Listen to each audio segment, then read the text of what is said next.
अरे काय क्रिश? तू माझ्या बहिणीला मेसेज करतो. अरे मित्र आहे ना तू माझा. वाटलं नव्हतं तू असा असशील. अरे परत आहे ना माझ्याशी बोलू नको काय, तुटली आपली मैत्री. अरे पण क्रिश, अरे पण क्रिश ऐक तरी.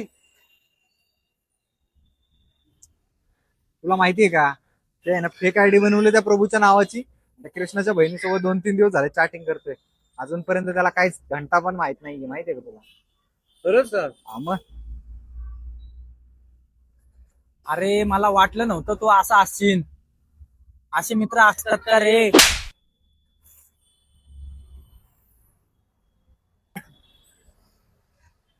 प्रभू, त्या दिवशी मी डायरेक्ट तुझ्यावर हात उचलायला नको पाहिजे होता. मला खरं काय ते कळलं. ते सगळं ठीक आहे रे. तुम्हाला मारलं त्याचं दुःख नाहीये, पण तुम्हाला विचारून मारायला पाहिजे होतं. कारण की मित्रावर विश्वास ठेवायचा असतो, कधी शक नसतो करायचा.